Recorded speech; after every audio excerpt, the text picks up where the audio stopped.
जय गुरुदेव।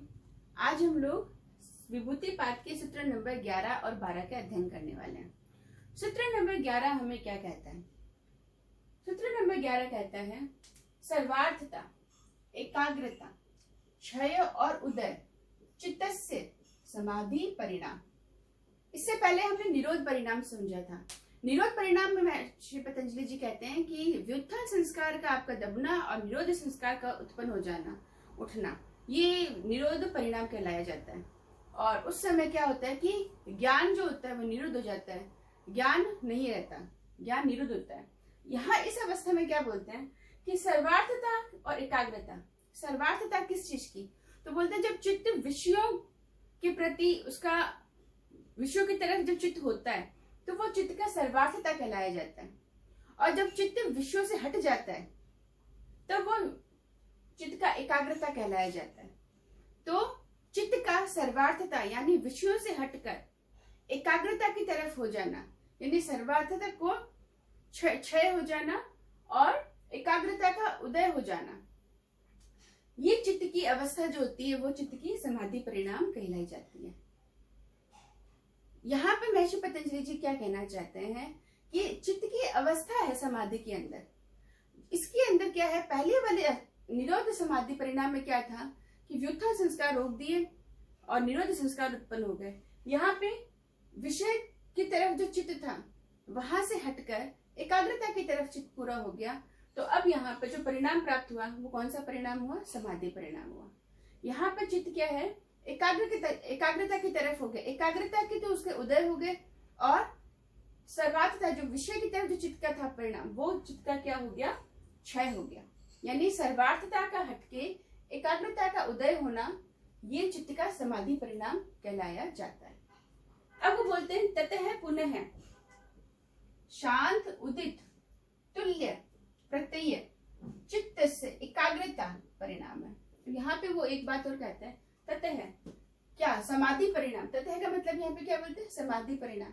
ये समाधि काल के अंदर, इस समाधि परिणाम के अंदर बार बार शांत और उदित, शांत हो जाना और उदित हो जाना, एक जैसा, तुल्य यानी एक जैसा, प्रत्यय यानी ज्ञान, प्रत्यय यानी ज्ञान, चित्त के अंदर, उसको हम कहते हैं एकाग्रता परिणाम।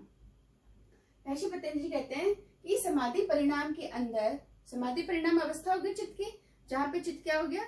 विषय की तरफ से हटके एकाग्रता की तरफ हो गया। एकाग्रता की तरफ होने के बाद में अब वहां पर जो ज्ञान है वो कैसा उठ रहा है? तो बोलते हैं शांत और उदित।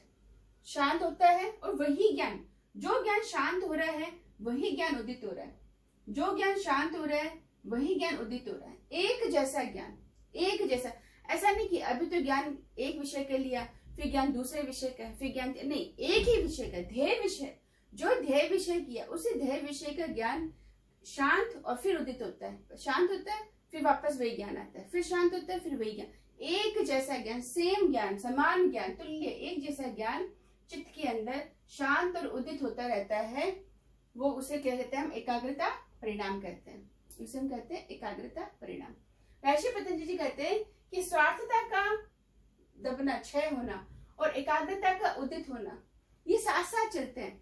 जैसे जैसे स्वार्थता कम होती जाएगी वैसे वैसे उदित, एकाग्रता बढ़ती जाएगी। जैसे जैसे स्वार्थता कम होती जाएगी वैसे वैसे उदित होता जाएगा आपका एकाग्रता।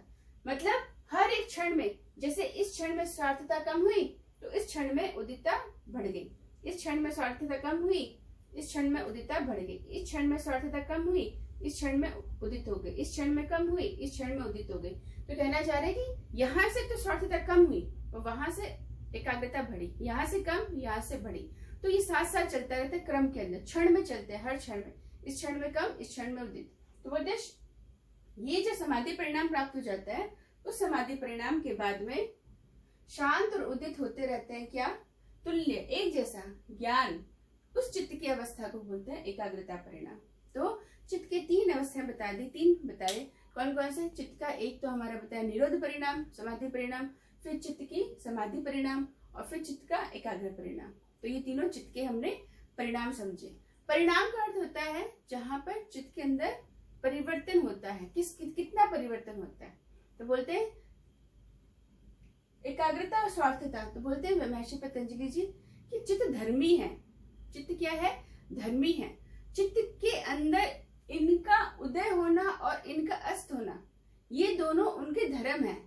चित्त है तो ये दोनों हो रहे हैं, चित्त है तो ये दोनों हो रहे हैं। अगर चित्त नहीं होता तो ये दोनों चीजें नहीं होती। यहाँ पर शांत और उदित भी नहीं होता, वहां पे व्युत्थान भी नहीं होते, ये सब नहीं होता, क्योंकि चित्त है, धर्मी है, इस वजह से उसके धर्म है, ये होते रहेंगे। तो बोलते हैं ये समाधि परिणाम और ये हमने एकाग्रता परिणाम यहाँ पे प्राप्त किया, जाना हमने। तो अगर आपको इसमें कोई प्रश्न हो तो आप मेरे को कमेंट बॉक्स में जाके प्रश्न पूछ सकते हैं।